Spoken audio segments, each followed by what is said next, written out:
Kinshasa, capitale de la République démocratique du Congo, ce pays continent à 9 frontières. On est ici de la commune de Kalamou, le quartier Kimbangu, au 3e rue, au numéro 1. J'ai en face de moi un monsieur qui va se présenter. Papa, bonjour. Bonjour, papa. Comment vous appelez? Pour vous présenter, qui êtes-vous exactement, s'il vous plaît? Je m'appelle Jean-Léon Ndinga Shaolomba Sibasoswa. Je suis directeur de la recherche à Demandombe. Au sein de à l'USK, n'est-ce pas? Bon, nous abritons les locaux dans l'université Simon Kimbangu, mais bon, jusque-là, nous ne dépendons pas vraiment de l'université Simon Kimbangu. Ok, Papa Ndinga, qu'est-ce que vous avez en tant que directeur de la recherche, qu'est-ce que vous avez déjà sorti au niveau du Mandombe? Quelles sont vos tâches et les actions que vous entreprenez au niveau du Mandombe en tant que directeur de la recherche? Bon, merci. Pour l'instant, n'est-ce pas, nous entreprenons les recherches avec les membres. Nous nous organisons avec des fiches techniques, n'est-ce pas, que chacun essaye de coucher ses idées dans une fiche technique et puis il vient nous les présenter à l'académie, à une séance tenante devant tout le monde. Donc c'est ce qui fait que nous puissions être un peu plus avancés aux recherches avec les nouvelles stratégies que nous avons prises. C'est dans quel but? C'est pourquoi ça? Bon, dans le but d'essayer de nous progresser, comme disent les intellectuels. À l'époque, n'est-ce pas, les Blancs aussi ont connu la même situation. Nous pouvons dire que à l'époque, lorsque les Blancs, n'est-ce pas, terminaient l'étape secondaire, j'aime bien les appeler les Occidentaux, oui, les Occidentaux. Bon, les Occidentaux, si vous voulez, bon, oui. Les Occidentaux, oui. Et à leur époque, n'est-ce pas, après l'étape secondaire, ils ont pensé à pousser les recherches un peu plus loin pour accéder au cap universitaire. C'est ça aussi que nous sommes en train de faire parce que jusque-là, Papa Beladio nous a laissé l'écriture Mandombe et nous avons aussi la formule que Papa Simon Kimbangu lui a donnée pour nous les Noirs, n'est-ce pas, nous puissions émerger. Alors, avec ces deux choses que nous avons actuellement, l'écriture et la formule, n'est-ce pas, nous voulons maintenant passer dans l'étape de beaucoup plus avancée, s'il faut le dire, pour essayer de façonner, donc essayer de prendre la formule et associer aux objets que nous voyons tels que la terre, l'eau, et ainsi de suite, et essayer de faire des inventions avec ça. Papa, vous êtes chrétien Kimonguiste, vous êtes chrétien, vous êtes sympathisant de quelle confession religieuse vous? Je suis Kimonguiste de mon enfance. Ce sont mes parents qui étaient et moi aussi j'ai suivi cette chemin. Vous êtes baptisé en quelle année? C'est en 1972 plus précisément. D'accord. À Bongolo. À Bongolo.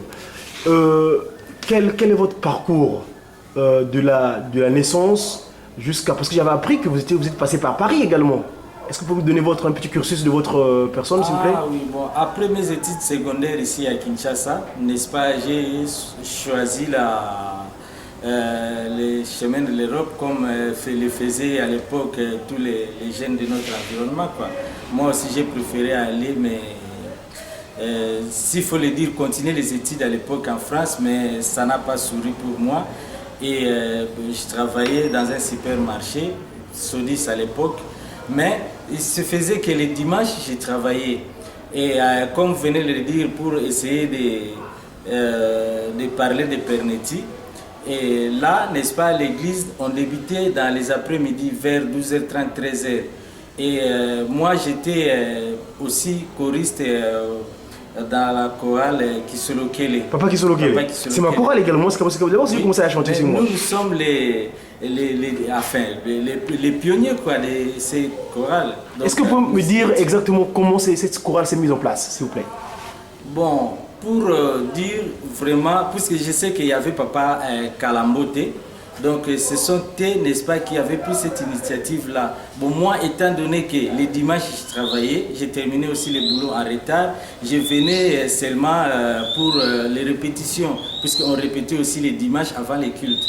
Mais il se faisait que lorsque j'arrivais, j'ai trouvé déjà les amis en pleine répétition. Et moi, la chose qui m'a vraiment découragé, parce que je me rendais toujours en retard et j'ai vu que même les chansons, je n'y parvenais pas. Raison pour laquelle j'ai préféré cesser. Mais à l'église, en tout cas, chaque dimanche, bien que j'ai terminé le travail en retard, mais je faisais un effort pour y être.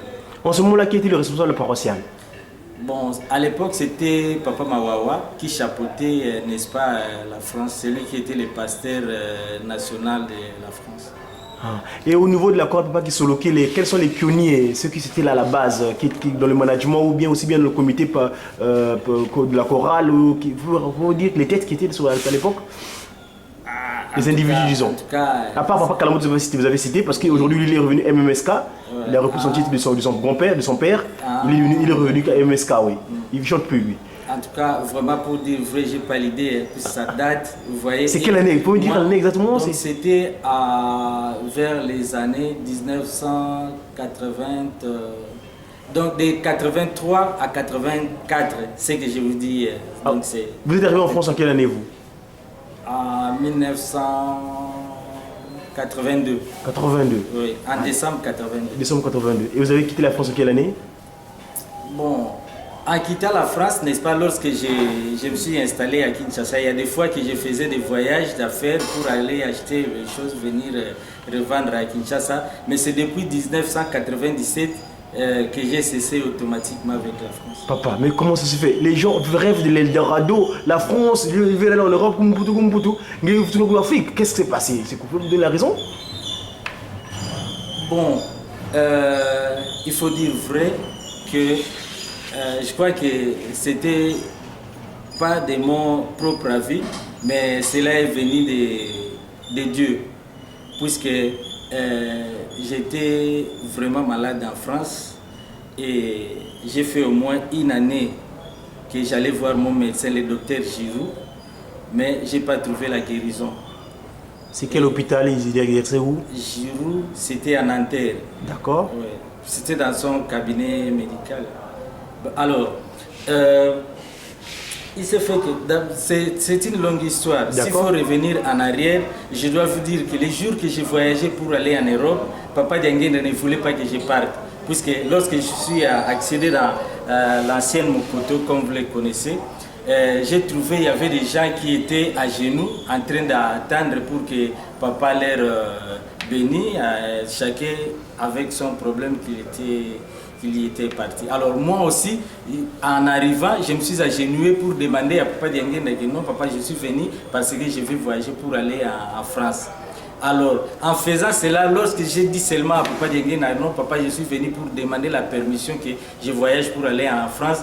Et Papa Dianguène, automatiquement, il m'avait dit à l'égard, ah, mais papa, Léona Yolisusu, qu'est-ce que tu vas aller faire là-bas? En tout cas, il n'y a rien de spécial là-bas. Tu as un grand travail à faire ici. Qu'est-ce que tu veux aller chercher en Europe? Et automatiquement, mon papa, parce que lui aussi était très brutal, les anciens musiciens, mon papa me dirait, mais tu vois, et to senga kina nunzela te avant to banda ba démarche ya voyage na yo.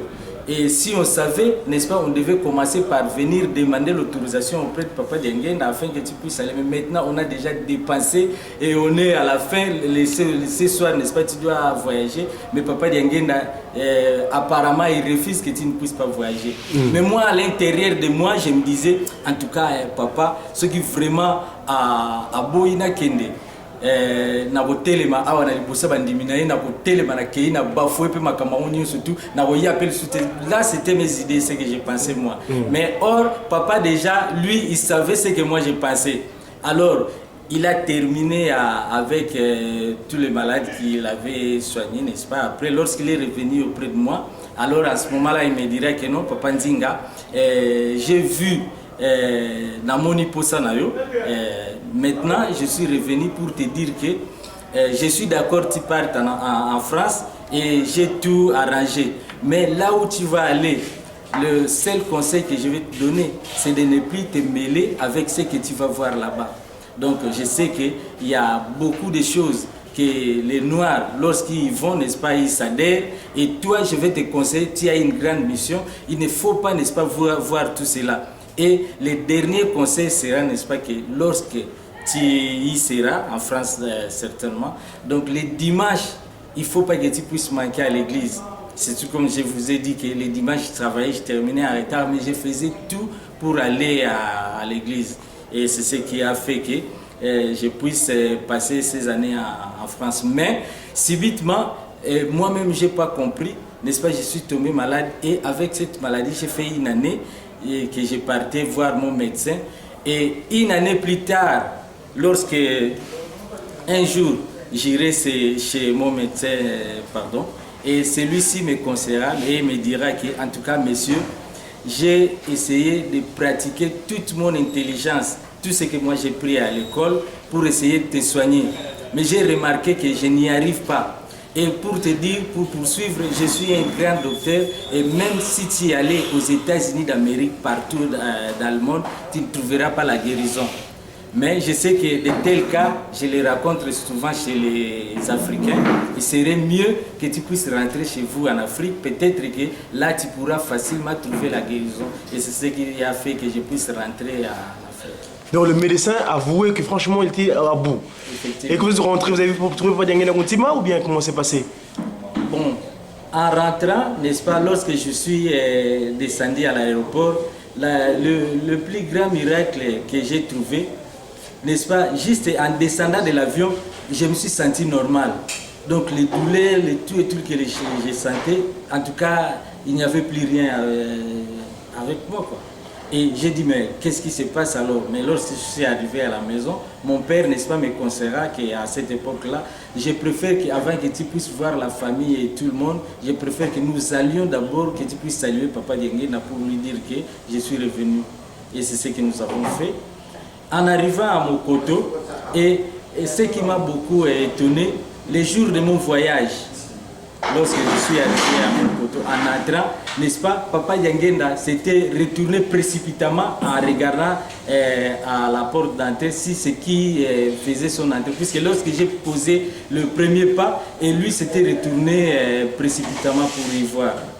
Alors, les jours aussi de mon retour, et en entrant, quand j'ai fait le même geste, et lui aussi s'était tourné précipitamment pour voir si c'est qui est entré. Et moi, vraiment, ça m'a beaucoup impressionné, quoi, ces gestes-là. Et la position par laquelle je l'avais vu le jour de mon voyage, et c'était la position aussi par laquelle j'étais venu le trouver le jour de mon retour. Il était en train de soigner les malades.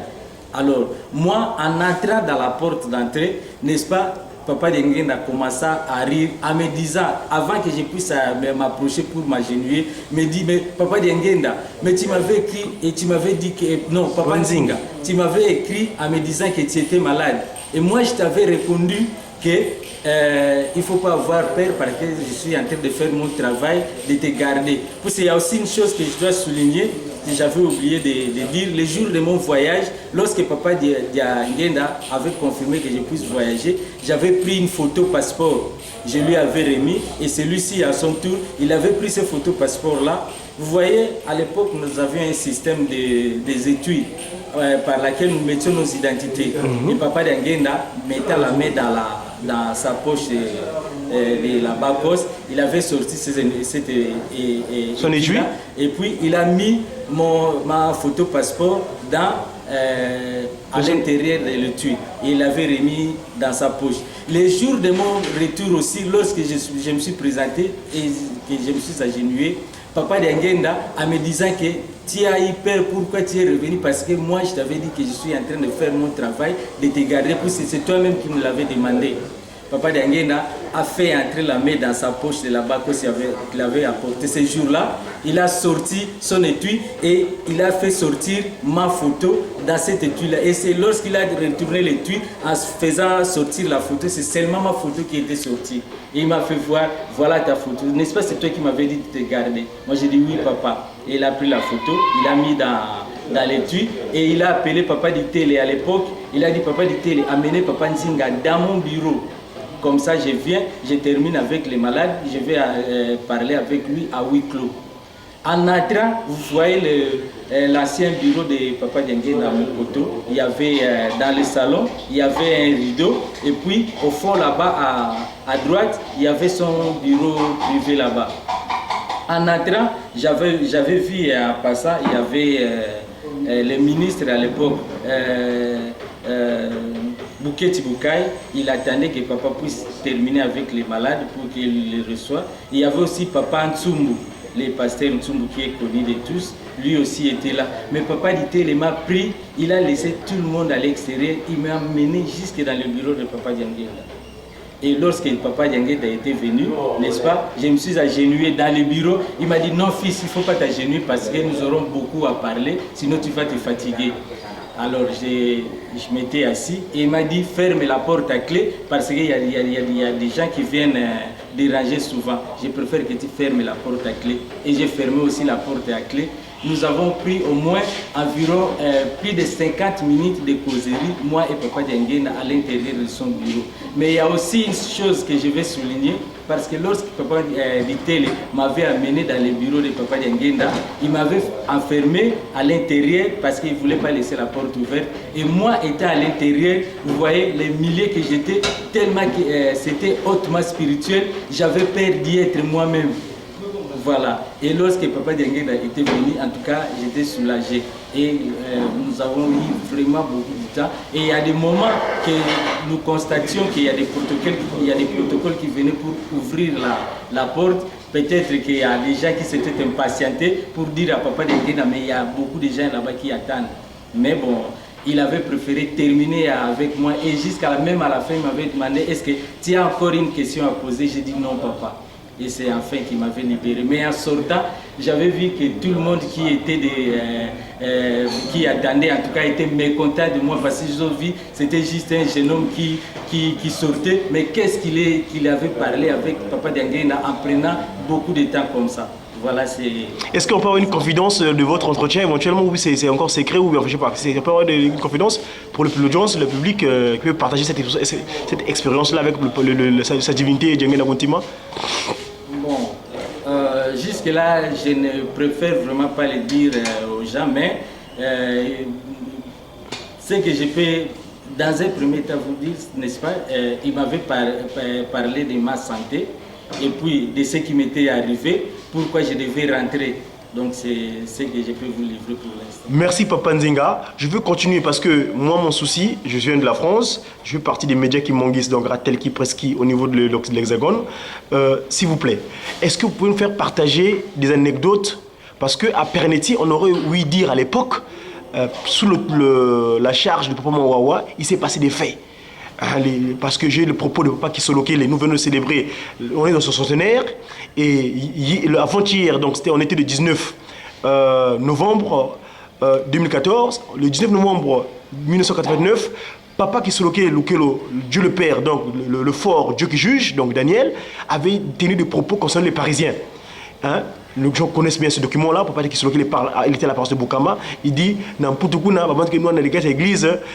et puis il avait donné une sentence en disant que qu'est-ce que vous savez de ce qui s'est passé à Paris, à Pernetti à l'époque? Papa Godi, en tout cas, s'il faut vraiment embrasser les choses qui se sont passées à Paris, je pense que ça ne sera pas bien. D'accord. Parce que ça a causé beaucoup de choses, beaucoup de problèmes tels que vous le savez.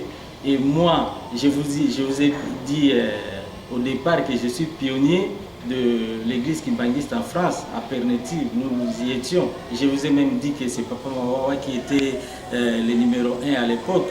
Mais vous voyez, ces problèmes-là ont causé même la séparation de l'église kimbanguiste en France. Il y a de ceux qui sont allés à Rouen, les autres à Saint-Denis et ainsi de suite. Vous voyez, ça ne sera pas bien que nous puissions y revenir parce que jusque-là, les choses sont déjà arrangées. Et s'il faut essayer d'ajouter des choses, de revenir peut-être en arrière, ça ne fera pas bon à ceux qui nous nous aurons entendu. Quoi. Merci Papa Nzinga. Là, vous faites usage au propos de Papa Dialonga qui dit Mbika Issa Swangako. Donc tout ce qui est mauvais, on n'en parle pas. D'accord. Maintenant, entre autres, on peut tirer une leçon de ce comportement-là. Parce que vous m'avez dit tout à l'heure que Papa Diangenda vous dira avant de partir, attention, là vous allez partir par rapport aux gens qui habitent là-bas, ne prenez pas ces choses que vous prenez. C'était quoi? Qu'est-ce que vous voulez dire par là? Et vu votre expérience aussi, qu'est-ce que vous pouvez conseiller aux gens qui sont en Occident? Non, mais il voulait tout juste me conseiller Selba de ne pas embrasser les pratiques magiques, par exemple. Quoi. Puisque je vous ai dit qu'au moment de mon départ, Papa Diangena m'avait dit que Papa Nzinga, tu as un bon travail ici. Qu'est-ce que tu veux aller chercher en Europe? Mais moi, dans mon fort intérieur, je me disais, ben, écoutez, lui, il a ses enfants en Europe aussi. Mais pourquoi il veut m'interdire, moi, que mon pauvre papa a aussi fait de son mieux pour que j'y parte moi aussi. Donc j'ai commencé déjà à penser mauvais. Quoi. Donc je me disais qu'en tout cas, s'il ose dire que je ne puisse pas aller, vraiment je vais tout bafouer. Même l'église et tout et tout. Mais bon, lui, sachant mes idées, n'est-ce pas, a quand même accordé que je puisse aller. Mais en conseillant son enfant, son fils, n'est-ce pas, il savait qu'il y avait des pratiques, n'est-ce pas, maléfiques ou qui ne sont pas conformes à notre réalité. À l'éthique kimbanguiste. Quoi. Donc c'est pour cela qu'il m'avait conseillé de ne plus suivre ces pratiques-là. Papa Nzinga, vous êtes du Mandombe, vous digérez le département de la recherche au sein de l'Académie Mandombe, la science Mandombe, cette science que Passimon nous a donnée. C'est ça dont le but de notre entretien ce jour. Papa, le Mandombe, comment êtes-vous arrivé au sein d'écriture Mandombe? Bon, je vais revenir un peu en arrière en France, puisque moi, à l'époque, lorsque l'écriture Mandombe a débuté ici à Kinshasa, moi j'étais encore en France ces années-là. D'accord. Mais je vous ai dit que je travaillais dans un supermarché. Là où je travaillais, j'étais le seul noir dans cette société. Alors, subitement, nous avions eu une jeune fille chinoise qui s'appelait Swan. Jusque-là, son nom me revient toujours parce que c'était vraiment la seule collègue que j'ai côtoyée très bien dans l'entreprise. Et cette fille-là avait remarqué une chose bizarre qui s'est passée au sein de l'entreprise. Étant le seul noir, comme je l'ai dit, vous voyez, moi je travaillais dans les rayons des apéritifs. Donc il y avait des biscuits, des chips, des trucs, des petites choses. Mais par contre, il y avait aussi des amis blancs qui chacun travaillait dans son coin. Mais il s'est passé des choses bizarres parce que vous savez les supermarchés, comment ça se présente. Il y a la musique, il y a des haut-parleurs partout. Alors à chaque fois qu'il y avait une casse dans le supermarché, on m'appelait. Et jusque-là, j'ai une bonne idée. Il y avait un petit Français là qui s'appelait Patrick. C'est le mec qui m'a merdé beaucoup surtout parce que lui, il travaillait dans les rayons des boissons. Et souvent, j'ai remarqué que les casses s'est passé dans son coin. Et moi, j'avais l'idée qu'il les faisait exprès parce que pour qu'on m'appelle d'aller essuyer. De nettoyer quoi? Nettoyer, voilà. Le nez de service. Voilà. Puisque moi, j'étais le seul noir dans la boîte, mais ce n'était pas mon travail, puisqu'il y avait aussi les agents nettoyeurs. Mais par contre, s'il y a une casse, dans le micro, on appelle Lomba, parce que je m'appelle Jean-Léon Nzinga Chao Lomba, on appelle dans le micro que Lomba, il y a une casse. Et puis avant même de m'appeler, vous voyez, on diminue la musique dans les supermarchés et on dit, faites votre attention s'il vous plaît. Et vous voyez que tout le monde dans les supermarchés attire leur attention. Et dans ce moment-là, on dit Lomba, s'il vous plaît, il y a une casse. Et je suis obligé d'aller dans les réserves, prendre la cire et les torchons pour venir essuyer nettoyer. Ainsi de suite. Mais alors, par contre, la chinoise, ça ne lui faisait pas bien. Et à chaque fois que nous partions au repos à midi, c'est la chinoise, n'est-ce pas, qui était à côté de moi, parce qu'étant familiarisée avec moi, puisque les Français ne voulaient même pas que la chinoise s'approche les Blancs. Quoi. Les Européens. Les Occidentaux, comme vous voulez que nous les appelions. Alors, il y a eu un jour comme ça, n'est-ce pas, en mangeant, la fille chinoise m'avait demandé, Lomba, est-ce que tu veux que je puisse te dire quelque chose? Je dis, mais c'est vraiment très volontiers, quoi. S'il y a quelque chose à me dire, tu peux le dire. C'est alors que la chinoise me dira, moi je suis vraiment mécontent des traitements qu'on t'afflige ici dans notre boîte.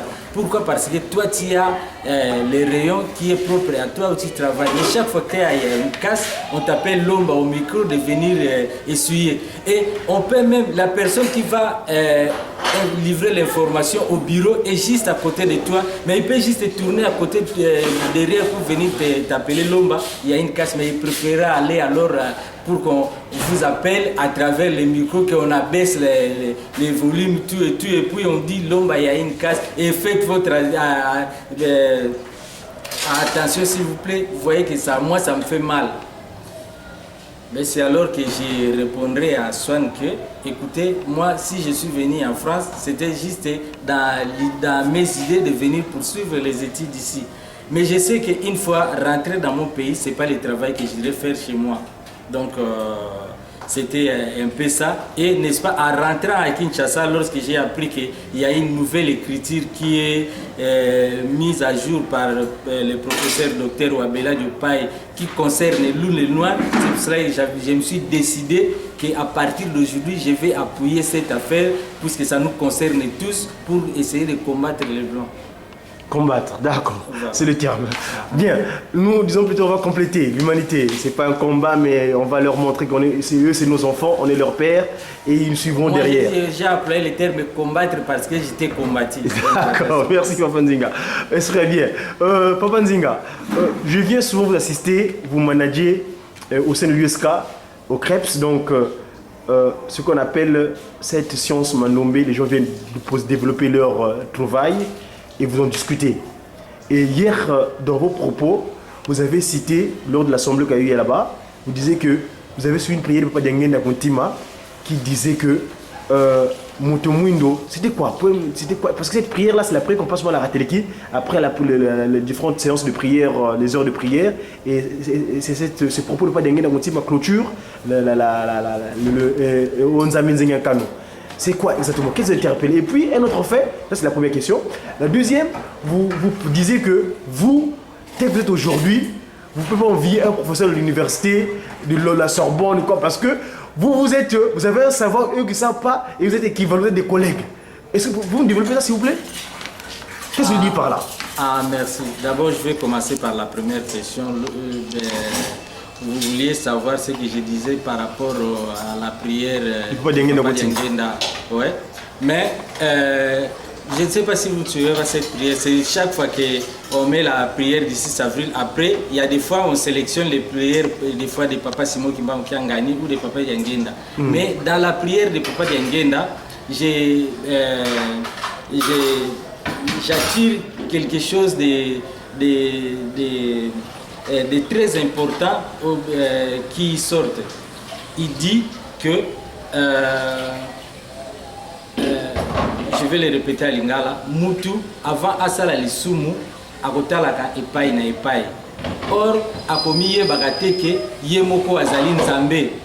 Alors, tant Azotala na Epai wana, n'est-ce pas, Azakotala, ceux qui Mutu Azali, Batu Bazali, qu'observer était. Donc, quelque part, il veut faire quelque chose de mal pour voir s'il n'est pas en train d'être observé par les gens pour les écarter, pour écarter la vision ya batuana kwa bamona yete tamaliko salamambe. Alors que mais l'homme oublie lui-même et Dieu. Vous voyez? Donc alors moi ça interpelle vraiment ma conscience, hein? Ça m'interpelle ma conscience. Et des deux, n'est-ce pas, j'ai suivi aussi Papa Diangenda en disant l'autre fois que Mutu Mwindu bokoyi kotanga na mundele ensemble na ba école ya minene na ba université okomona Mutu Mwindu okoyi kobimaka na ba premier mais na fin de compte okomona ke Mutu Mwindu wana ako accéder na cap ya invention te bakobenga ye savante mais par contre mundele oyo azalaki kobimaka na ye na sima ya Mutu Mwindu wana oyoka lobi mundele wana komi savant. Alors biso Batu Mwindu ba mindele bazali ko apprendre biso ke il faut que na mingi na bibliothèque kotanga ko se documenter pour to bakisa mayele. Mais par contre na ba bibliothèque on a toujours kende mayele eza ko bakisa mana yango te, mais bango baza na secret na bango o eza ko kotsa bango na ba invention. Voilà. Alors à travers ces deux paroles de Papa Diangenda, moi maintenant ça a attiré mon attention. Je dis que même dans l'académie de Mandombe où nous sommes, nous ne pouvons pas suivre cette voie, n'est-ce pas, la voie de nos intellectuels actuels, quoi. Vous venez de poursuivre, même dans votre question, en disant que je l'avais même dit que moi je suis un Kwamazai. Donc Kwamazai, ça veut dire que professeur à Mandombe. Vous voyez, j'ai franchi toutes les étapes pour être un Kwamazai aujourd'hui. Alors, et je dirige aussi déjà l'académie de Mandombe. Vous voyez? Donc c'est pour cela que je dis que maintenant, écoutez, c'est que nous nous arrêtons dans l'académie de Mandombe, il n'y a même pas un professeur d'université qui peut venir dire que non, ça c'est faux. Parce que nous sommes les intellectuels de Mandombe. Dans l'académie là-bas où nous sommes, n'est-ce pas, ce que nous traitons, nous ne voyons pas quel professeur d'université ou d'où je ne sais pas qui viendra dire que ce que vous avez fait n'est pas bon. Vous voyez, donc c'est là où j'étais, je disais que non, écoutez, moi étant Kwamazai, je me vois à même titre que les professeurs d'université dans mon domaine de Mandombe. Voilà. Et c'est aussi que j'incite les autres, n'est-ce pas, à être concentrés. C'est tout comme nous avons dit hier dans la séance d'hier que, et cette fois-ci, nous devons accéder dans la phase supérieure, c'est-à-dire chercher à accéder aux inventions. D'accord. Merci Papa Nzinga. Je poursuis mon entretien avec vous. Très souvent, vous avez l'expérience, vous étiez en Occident, les Occidentaux dissocient le spirituel, donc le divin, avec la recherche. Pour eux, ce que vous avez eu, c'est votre intuition personnelle. Il ne faut pas associer, par exemple, je me souviens, j'étais avec Papa Beladio dans cette tournée européenne, on était tous ensemble, on lui demandait de ne pas se nom de Kimbangu. Mais lui, malgré ça, il tenait quand même mordicus à dire que non, voilà, moi, ce que j'ai eu, c'est de la part de Passement Kimbangu. Qu'est-ce que vous en pensez de ces deux raisonnements entre ceux qui dissocient la prière? Parce que je vous dis que hier, dans l'Assemblée, vous avez sollicité que nous puissions aller en prière, les séances de prière, qu'on appelle souvent des bécos, afin que Dieu puisse nous inspirer et nous aider dans toute notre action. Qu'est-ce que c'est quoi? Pourquoi cela? Mais papa, je vais vous dire, d'ailleurs vous le connaissez d'ailleurs, si aujourd'hui papa Wabela est appelé savant, c'est parce que il avait été inspiré par Papa Simon Kimbangu. Alors, partout où il allait, n'est-ce pas, dans sa bouche, dans ses paroles, il n'oubliait pas le nom de Papa Simon Kimbangu. Bien que les professeurs d'université ne voulaient pas qu'il parle de Papa Simon Kimbangu, mais lui, n'est-ce pas, parlait de Papa Simon Kimbangu, le révélateur de l'écriture Mandombe. Nous aussi, c'est la même chose, bien que vous l'avez dit, que les Occidentaux n'aiment pas associer la science et la prière, quoi. Dieu. Et Dieu, voilà. Mais nous allons aller au contraire par rapport à leurs idées. Vous avez les images, nous l'avons dit dans la séance d'hier. Donc nous allons aller avec la science associée aux prières. Vous voyez, donc c'est ce que nous avons dit. Les Blancs nous ont caché quelque chose que nous ne voulons pas suivre cette voie-là. C'est ce que nous avons dit hier, que nous avons des membres spirituels dans l'académie de Mandombe qui vont nous aider à travers les prières, n'est-ce pas, pour briser la barrière qui nous bloque de ne pas accéder aux inventions. Vous voyez, c'est pour cela que nous avons dit, nous optons pour la science et Dieu.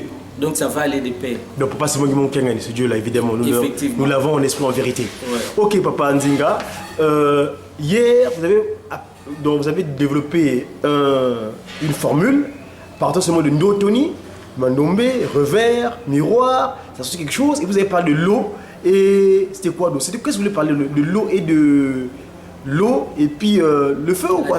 La terre. C'est quoi l'eau et la terre? Quel rapport à l'eau et la terre et le Mandombe? Bon, s'il faut revenir dans la Bible, dans Genèse, je l'avais même dit hier, je pense que vous avez les images. Là, c'est dit qu'au commencement, c'était l'obscurité, quoi. Mais pendant qu'il y avait l'obscurité, il y a les esprits qui planaient sur les eaux. Ok. Bon, alors, Dieu a créé la terre, n'est-ce pas, lorsqu'il avait dit que la lumière soit, et la lumière fut, n'est-ce pas, il a créé les ciels et la terre, et ainsi de suite. Mais il y avait déjà l'eau. L'eau, ce n'est pas Kundungu. Vous voyez même qu'aujourd'hui, n'est-ce pas, l'eau est plus grande que la terre. Hein? Il n'y avait déjà pas Kundungu qui était, comme Wabelade aussi en découvrant l'écriture Mandombe, il avait découvert pas Kundungu et puis il a découvert son revers qui est le Pelekete. Alors, c'est la même chose aussi avec nous, puisque nous avons vu aussi que Dieu a créé Adam, n'est-ce pas, qui n'est pas Kundungu, et après il est parvenu et il a créé aussi Ève, de la Pelekete. Qui est Pelekete. Ah bon? Alors c'est pour ça que nous avons dit, si nous voyons aujourd'hui par exemple, les matières premières, et c'est toujours la terre, non? Ça vient de la terre. Les matières premières que nous utilisons, c'est la terre. Alors, mais même les pièces de rechange que les Blancs fabriquent aujourd'hui, nous pouvons prendre par exemple le bloc moteur, ça c'est la terre. Mais ils associent avec l'eau, n'est-ce pas, pour parvenir à inventer les choses. Donc au départ, c'est l'eau et la terre. Vous voyez? Donc nous aussi nous devons partir au commencement. Nous devons partir du début, n'est-ce pas, pour franchir les étapes. Nous pouvons prendre par exemple aujourd'hui les transistors que nous mettons dans les appareils que nous utilisons aujourd'hui, les radios, les télévisions et ainsi de suite. Les transistors là, si vous les prenez, vous ouvrez. Je ne sais pas si vous n'avez pas encore fait tirer cette attention-là. Il y a parfois la terre qui sort.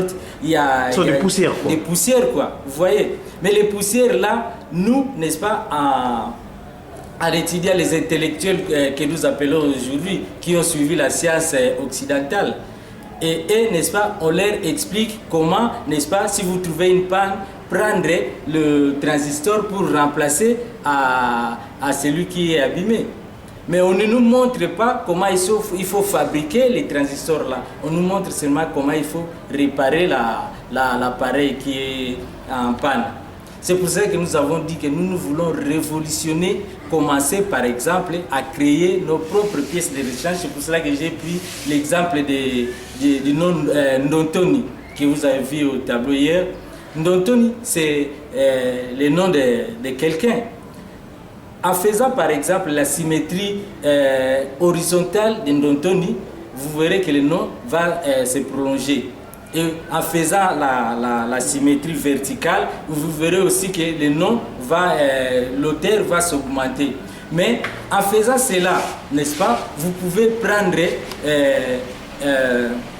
l'espace supérieur comme positif et l'espace inférieur comme négatif, n'est-ce pas, en isolant les parties qui se coïncident dans les schémas. Et en isolant ça, n'est-ce pas, vous verrez que ça va vous donner un schéma, que nous pouvons prendre ces schémas. Un schéma électrique, quoi. Bon, oui, électrique par exemple. Nous pouvons prendre ces schémas-là, n'est-ce pas, les faire entrer dans l'eau et la terre et l'enfermer quelque part pour que ça fasse son travail, quoi. Donc c'est pour cela que j'avais dit que non, nous devons aller beaucoup dans les prières, n'est-ce pas, pour accéder aux étapes supérieures. Et papa, c'est donc le docteur Tata Samake Mandombe lui-même, Papa Dengen lui recommandera de la prière pour qu'il puisse avoir sa mission. Ouais. D'accord. Papa Shaoloma, merci beaucoup. Je vais vous garder longtemps parce que de rejoindre le travail là-bas à l'académie. Est-ce que vous aurez un autre mot à dire éventuellement dans le cas de Mandombe pour cette vulgarisation, que la conscientisation, les gens prennent conscience qu'ils ont un savoir, une science, parce que science vient de scientis, en latin, qui donne ce qui veut dire savoir, que l'homme, l'humain d'une manière générale, et l'homme noir en particulier, donc le Ndombe, puisse s'approprier. Un conseil, s'il vous plaît. Bon, pour les mots de la fin, je peux excuser.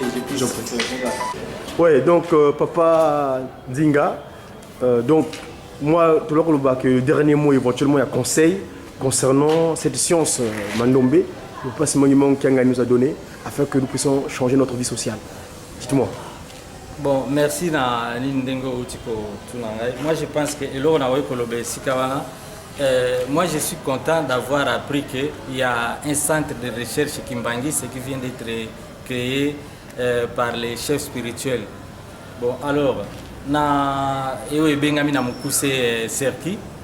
Nga na sepeli na yango makasi na initiative wana mokonzi azwi parce que ekozala eloko moko ya munene oyo kosangisa bamitu oyo ezali déjà na un plus ya côté ya ba invention, n'est-ce pas? Tokoka kosangana esika moko tokoka retraiter makambo na biso ensemble et bokomona que en tout cas l'humanité tout entière ekozanga te kolobela centre wana. D'accord. Ok, merci beaucoup. Bon courage pour Mosala. Tu as dit que Yerusalem n'est pas le bar d'année pour vous qui est Kamba parce que par le bisco manombe il faut y aller Yerusalem. Ma kamonyoso il faut y aller Yerusalem. Yewana passe mo mo kengani afandi kuna na kati Yerusalem mo msata bule ne baloba kitatu ngeno fana na Kamba bango zo ko biso à travers pour pesa mitindo alors faites-moi confiance, n'est-ce pas? Donc c'est les confiance que pour voter Mosala et Ken Liboso. Merci à Banzinga. Merci et à bientôt, bonne journée. Merci à vous autant.